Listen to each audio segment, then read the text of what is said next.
Hola a todos, ¿qué tal estáis? Hoy tenemos un nuevo vídeo, un nuevo tema. Hablaremos de la insuficiencia renal aguda. Primeramente vamos a empezar definiendo qué es insuficiencia renal aguda. Como concepto, la insuficiencia renal aguda es la pérdida brusca de la función renal y que esto puede ocurrir entre horas y días y generalmente puede ser reversible. ¿Qué significa esto? Que si nosotros solucionamos la causa que esté provocando esta insuficiencia renal, podremos revertirlo, podremos mejorar la tasa de filtrado glomerular.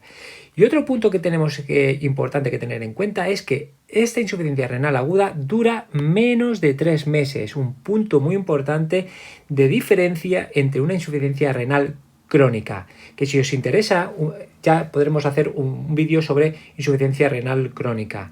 Bien, la insuficiencia renal aguda la podemos tratar como un síndrome y esto es muy importante, un conjunto de signos y síntomas, como ya sabéis, que se van a ver manifestados en función de una serie de patologías.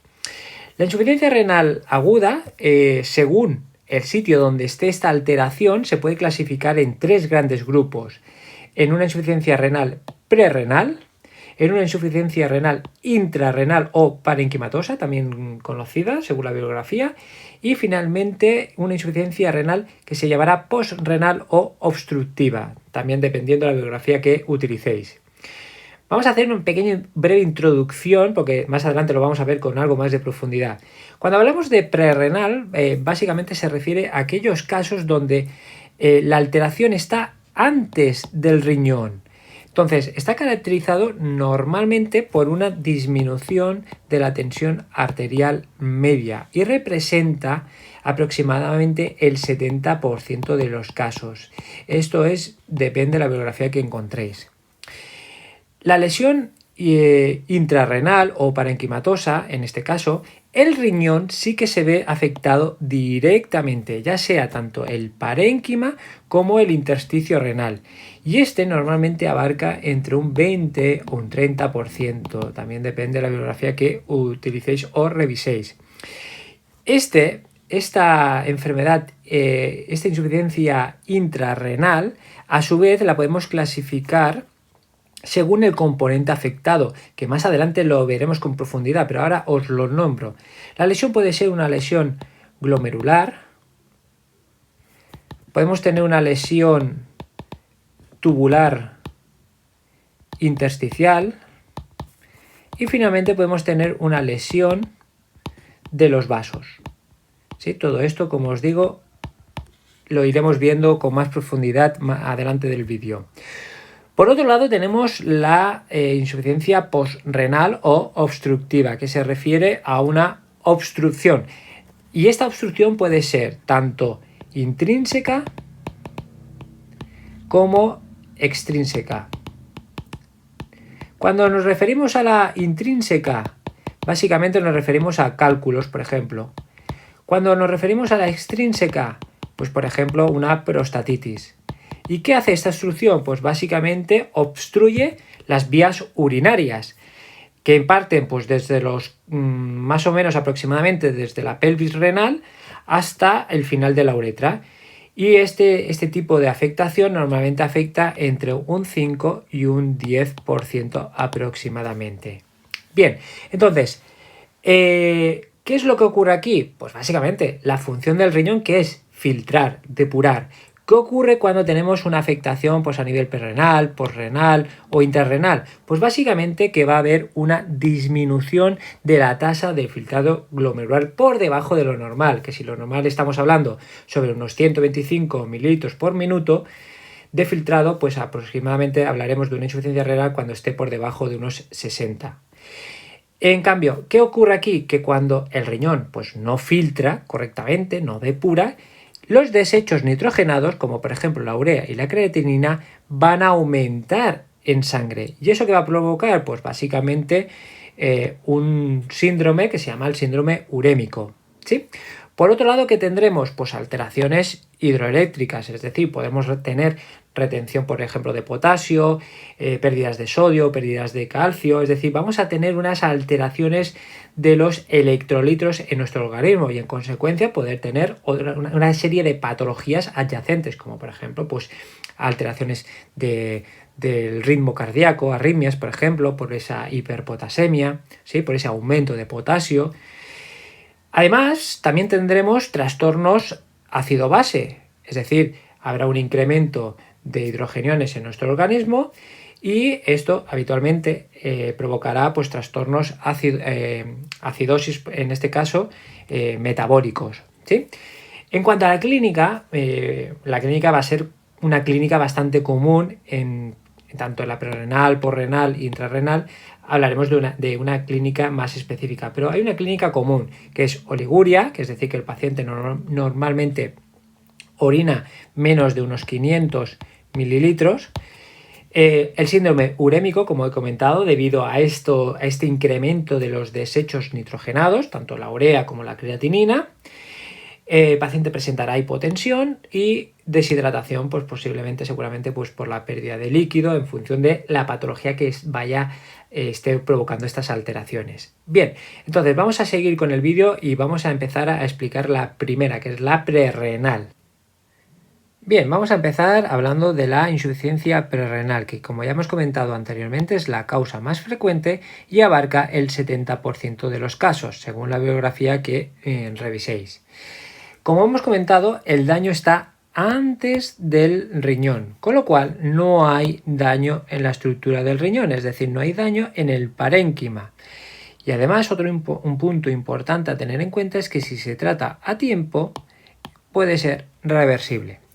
Entonces, para que haya una lesión prerrenal, tiene que haber, muy importante, una isquemia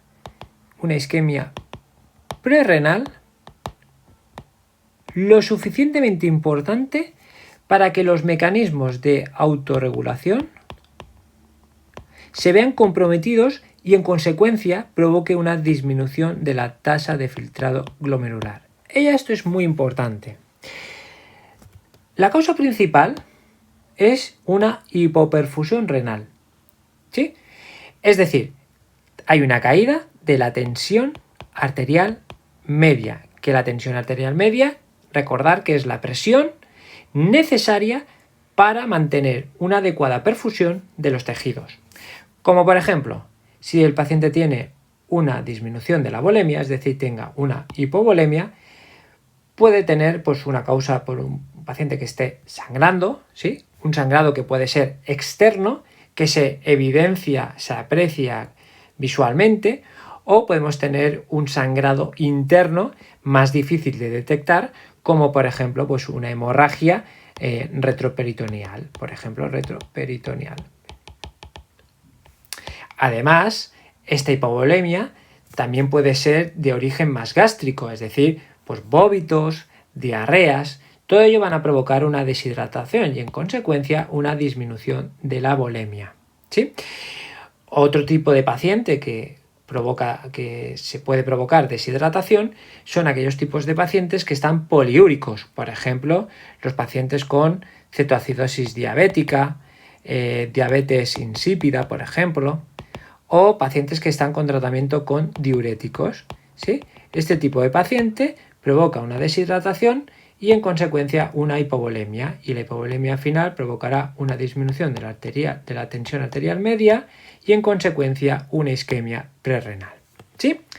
Evidentemente, todo esto y otras patologías que implique una disminución del gasto cardíaco, ya sea por una pérdida de volemia, como hemos comentado anteriormente, o por una disminución del volumen, importante esto, del volumen circulante, ¿sí? Efectivo, como por ejemplo pues una insuficiencia cardíaca, una hipertensión portal, la sangre se va acumulando en los vasos y no es efectiva, es decir, no llega a los órganos, es decir, que se mantiene acumulada en los vasos. Evidentemente, esto se debe de tener en cuenta para el tratamiento, ya que pues repondremos líquido porque tiene una pérdida, tiene un sangrado, ¿sí? Pero en el caso de que haya una disminución del volumen circulante, como por ejemplo una insuficiencia cardíaca o una hipertensión portal, no le hace falta líquido, como ya hemos visto en algunos vídeos anteriores. Cuidado con esto. ¿Por qué? Porque podemos empeorar administrándole más líquido la insuficiencia cardíaca, ¿sí? En este caso, en la insuficiencia cardíaca, su tratamiento no será reponer líquidos, sino que será por administrar vasodilatadores, por ejemplo, inotrópicos, ¿sí? Y en la hipertensión, por ejemplo, portal, el tratamiento, como ya sabéis, sería administrar la albúmina para que el líquido se mantenga dentro de los vasos sanguíneos. Por otro lado, también tendremos consecuencias, por ejemplo, que provoquen hipoperfusión renal, la vasodilatación sistémica, por ejemplo, un shock séptico, ¿sí? Anafilaxia, reacciones alérgicas importantes que generan una vasodilatación importante. Eso hace que la tensión arterial media caiga y en consecuencia se produzca una isquemia prerrenal. Bien, por otro lado, si nos imaginamos que el paciente se queda hipovolémico, ¿sí? Se queda hipovolémico, ¿sí? Vamos a imaginar que se queda hipovolémico y nosotros le damos, por ejemplo, unos AINES o unos IECAS, ¿qué le va a pasar? Pues le vamos a provocar más daño del que le toca. Este paciente está intentando autorregular el flujo. Entonces, si nosotros le damos este tipo de fármacos, lo que vamos a hacer es provocar una disminución de la tasa de filtrado glomerular. ¿Por qué? Porque estos fármacos interfieren en los mecanismos de autorregulación. Por ejemplo, interfieren en el sistema renina-angiotensina-aldosterona. Por ejemplo, los IECA, ¿sí? Lo inhiben, ¿sí? Uno de los objetivos, tal y como se ha comentado en otros vídeos del sistema renina-angiotensina, el sistema provoca una vasoconstricción, y esto es muy importante, una vasoconstricción en la arteria eferente. ¿Para qué? Para aumentar esa tasa de filtrado glomerular. Entonces, si nosotros le damos IECAS, inhibimos el sistema renina-angiotensina-aldosterona.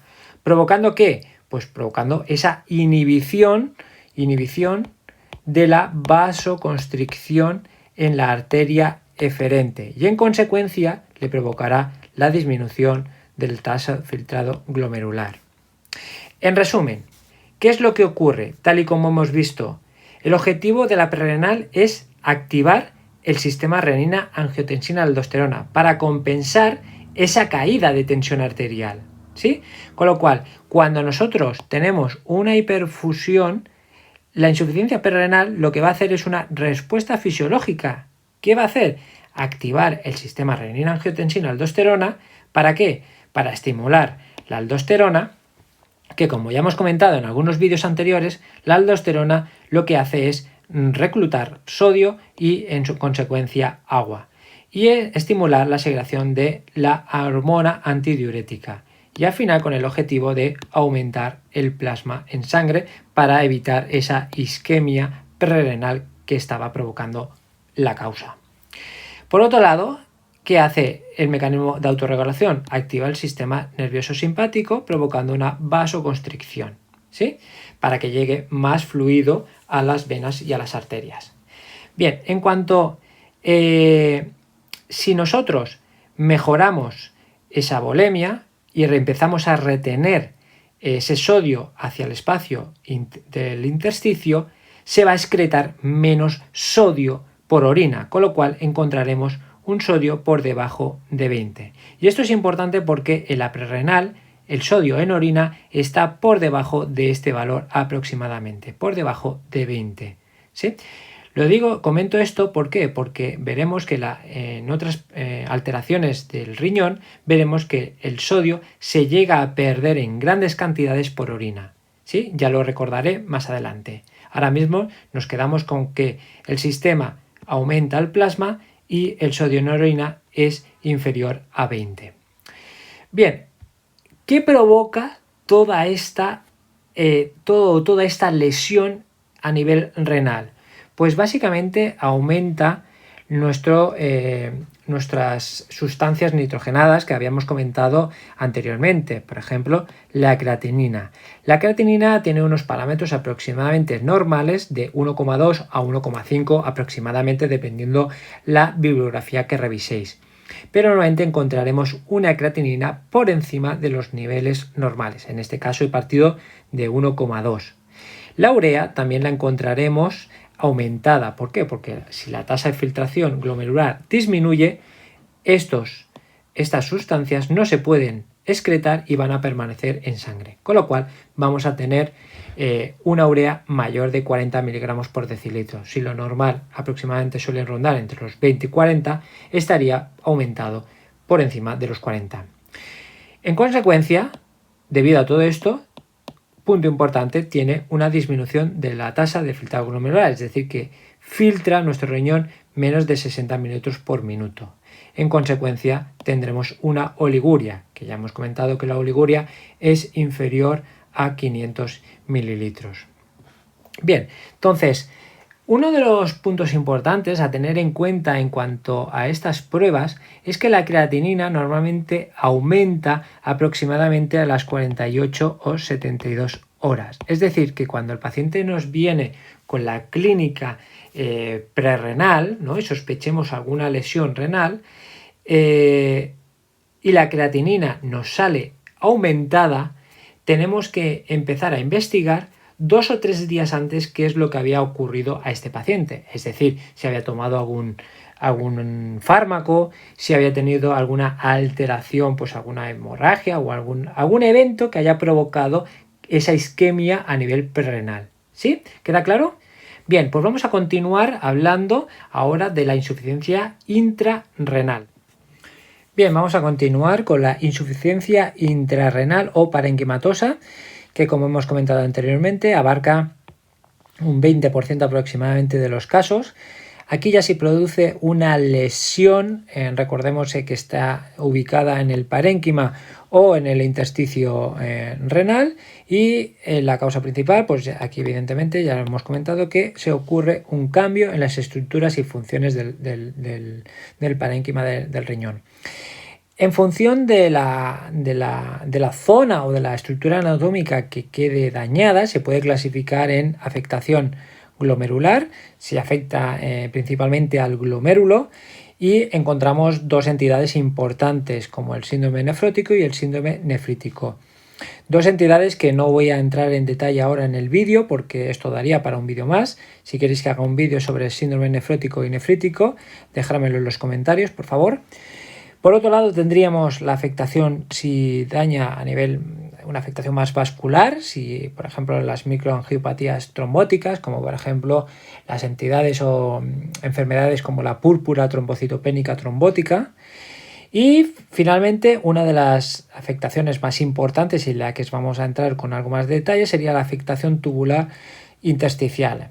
Algunos autores, según la bibliografía, separan lo que es la afectación tubular de lo que es la afectación intersticial. Nosotros aquí lo veremos, la afectación tubular intersticial como más importante y todo conjunto, ¿sí? En la tubular la vamos a llamar como necrosis tubular aguda. Y a su vez esta la vamos a clasificar como una necrosis tubular aguda isquémica o una necrosis tubular aguda tóxica. La isquémica, en este caso, se refiere a una lesión prerrenal lo suficientemente importante para poder provocar necrosis en los túbulos. Es decir, que el paciente sufre una isquemia severa a nivel prerrenal, como hemos comentado anteriormente, pero que se va a mantener en el tiempo, es decir, la causa permanece y esto puede llegar a provocar daño a nivel de las estructuras del túbulo, ¿sí? Y provocar necrosis, como por ejemplo situaciones, cirugías cardiovasculares que estén con circulación extracorpórea, por ejemplo, que estén muchas horas y que se pueda haber alterado lo que es la función del riñón, cirugías de aorta, etcétera, ¿sí? Por otro lado tendremos la necrosis tubular aguda de origen más tóxico, en el que vamos a encontrar dos tipos de tóxicos endógenos y tóxicos exógenos. Cuando hablamos de tóxicos endógenos, nos referimos, por ejemplo, pues a la bilirrubina, que existe, por ejemplo, una nefropatía muy importante, nefropatía de los ácidos biliares, por ejemplo, ácidos biliares, que a grosso modo lo que hacen es unos tapones a nivel del túbulo y eso provoca que haya una disminución en la tasa de filtrado glomerular, ¿sí? Por otro lado, pues también podemos encontrar pues la hemoglobina o la miohemoglobina, típicos casos, por ejemplo, de patologías que provocan hemólisis, ¿sí? Trastornos hemáticos. Otra patología también importante a tener en cuenta es la rhabdomiólisis, ¿sí? Sobre todo aquellos pacientes mayores que han estado durante mucho tiempo en el suelo caídos, son candidatos a sufrir rhabdomiólisis o intervenciones quirúrgicas, etc. En los casos de tóxicos exógenos, por ejemplo, pues estaremos hablando de los antibióticos, por ejemplo, los aminoglucósidos, ¿sí? Por ejemplo, también estaríamos hablando como tóxicos exógenos, y muy importantes a día de hoy, los contrastes a nivel de pruebas, ¿sí? Bien, entonces, ahora nos dirigimos aquí hacia el dibujo. Vamos a hablar un poquito sobre lo que es la necrosis tubular aguda. Lo primero que debemos de pensar es en qué zonas se necesita mayor aporte de oxígeno. Y esas son las células normalmente del túbulo proximal y las de la asa ascendente, la de la asa de Henle ascendente. Es decir, que es el lugar donde hay más transportadores, ¿sí? Donde se consume más oxígeno, y esto lo tenemos que tener en cuenta, ¿sí? Que es donde hay los transportadores de sodio, etc. Entonces, al haber más transportadores, se va a necesitar más energía, más ATP, más oxígeno. Entonces, ¿qué ocurre? Que si cae la tensión arterial media, la isquemia es tan importante que se llega a necrosar esa parte de aquí, ¿sí? Esta parte donde requieren mayor oxígeno, ¿sí? Entonces, esto que provoca que al lesionarse esta zona de los contrasportadores donde se necesita más oxígeno y que realmente tenemos una disminución de la tensión arterial, esto provoca que aumente la concentración de sodio en los túbulos, ¿sí? Es decir, que se rompe ese proceso de reabsorción hacia adentro, y si no se reabsorbe hacia adentro, aumentará la concentración de sodio a nivel del túbulo. Ahora bien, vuelvo a repetir, ¿por qué no se reabsorbe este sodio e incrementa dentro del túbulo?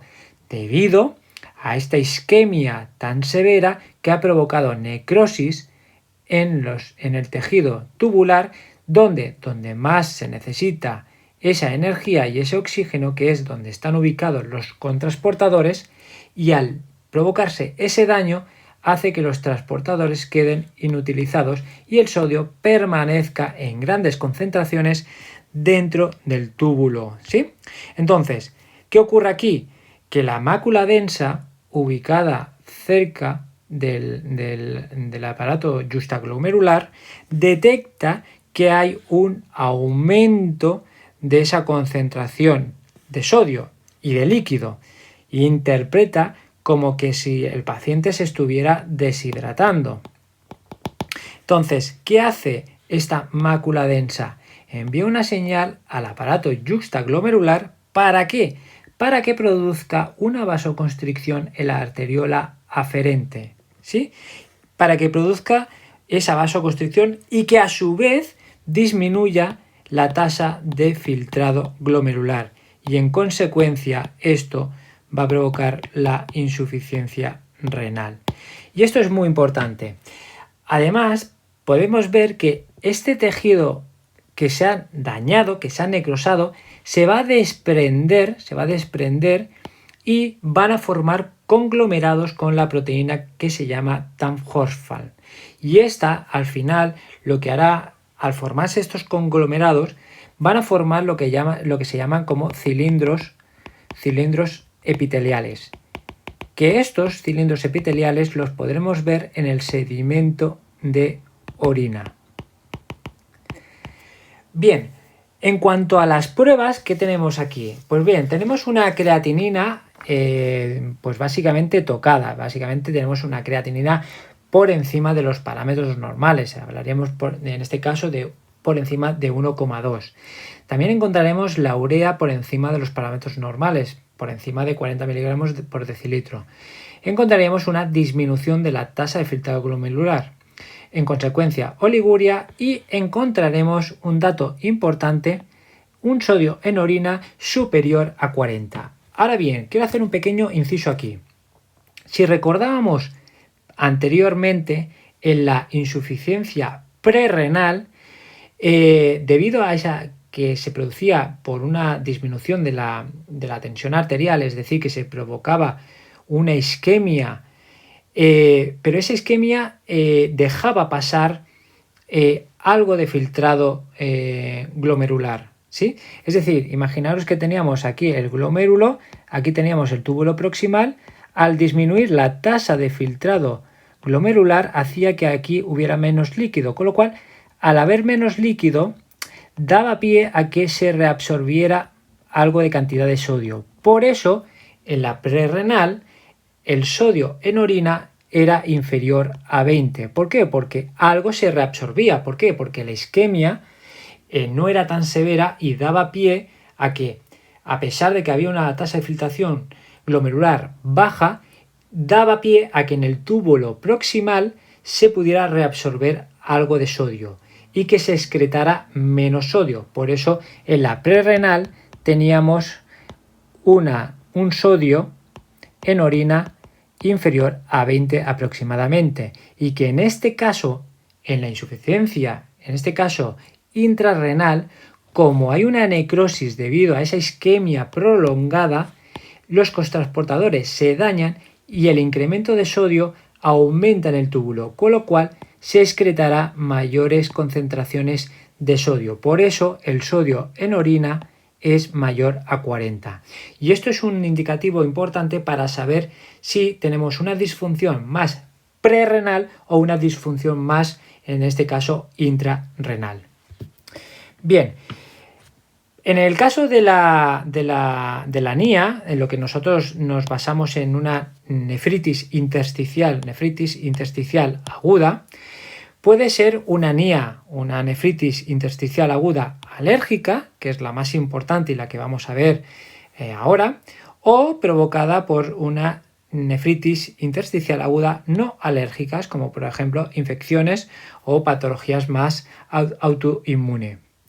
Por ejemplo, tenemos en el túbulo, que en el intersticio, ¿vale? En el túbulo tenemos, pues si hemos tenido un proceso alergénico, por ejemplo, a un fármaco, que es lo más habitual, encontramos en el intersticio, encontramos células inflamatorias. ¿Y estas células inflamatorias qué van a provocar? Básicamente, pues van a provocar un edema en la zona, ¿sí? Van a comprimir el túbulo, van a hacer una estenosis secundario a este proceso inflamatorio que ha sido ocasionado por un fármaco, en este caso, ¿vale? Y que provoque una nefritis intersticial aguda. ¿Esto qué ocurre? Que al producirse este proceso inflamatorio provoca que el calibre aquí disminuya y tenga un efecto retrógrado, es decir, que aumenten las presiones hacia el glomérulo. ¿Y eso qué implique? Pues que implique que al aumentar las presiones a nivel del glomérulo hace que disminuya la tasa de filtrado glomerular y se vea afectado. ¿Todo por qué? Por un proceso inflamatorio a nivel del túbulo, ¿sí? Provocando una nefritis intersticial aguda, ¿sí? En consecuencia, ¿qué vemos? ¿Qué vemos en este caso? Pues vemos lo mismo, vemos una creatinina por encima de 1,2, una urea también por encima de los valores y la tasa de filtrado glomerular disminuida, en este caso menor de 60 mililitros por minuto. Evidentemente encontraremos también oliguria, y algo a destacar en la NIA es que encontramos en el paciente fiebre rash cutáneo, de todo este proceso alergénico y proceso inflamatorio, ¿sí? Y una de las características importantes en esta nefritis intersticial aguda de origen alérgico es que vamos a encontrar una eosinofilia importante en la analítica, ¿sí? Entonces eso nos indicaría de que el paciente está haciendo una insuficiencia intrarrenal de origen alergénico, ¿sí? Bien, creo que ha quedado bastante claro un poquito de resumen y explicación sobre la insuficiencia. Bien, y para finalizar el vídeo hablaremos finalmente de la insuficiencia postrenal, muy brevemente, no es difícil. También conocida como obstructiva y que abarca el 5% aproximadamente según la bibliografía, y que las causas principales de esta insuficiencia renal postrenal, las causas principales suelen ser normalmente extrínsecas o intrínsecas. En cuanto a las extrínsecas, pues podríamos estar hablando de una prostatitis en la cual la próstata se inflama y comprime lo que es la uretra e impide que el líquido pueda salir e incrementen las presiones y que estas presiones asciendan hacia el riñón, aumentando las presiones hidrostáticas y en este caso superando las fuerzas del glomérulo y provocando que la tasa de filtrado glomerular disminuya. Al igual manera, si encontramos unas causas intrínsecas, ya sean como cálculos o coágulos, cálculos aquí a la altura de la vejiga, cálculos aquí a nivel de los uréteres, es decir, cualquier obstrucción que provoque un incremento de esas presiones, al final nos va a provocar una ureterohidronefrosis aguda, ¿sí? Provocando una lesión a nivel de los glomérulos y que disminuya el filtrado glomerular. Entonces, en este caso también podemos tener pues, tumores que vayan comprimiendo los uréteres, tumores, o que un paciente que esté con radioterapia, por ejemplo, y que todo este tejido se haya quedado fibrosado y que provoque pues, alteraciones de compresión a nivel de los uréteres. Todo esto, al final, ¿qué acaba repercutiendo? Que aumenten las presiones hidrostáticas a nivel del glomérulo y, en consecuencia, disminuyendo la tasa de filtración glomerular. En cuanto a las pruebas, pues veremos también una creatinina elevada, una urea elevada, una filtración glomerular baja, un paciente que puede estar en este caso anuria y a la vez poliúrico, es decir, anuria cuando hablamos por menor de 200 mililitros de orina, y esto a veces se puede compaginar ambas, la anuria y la poliuria.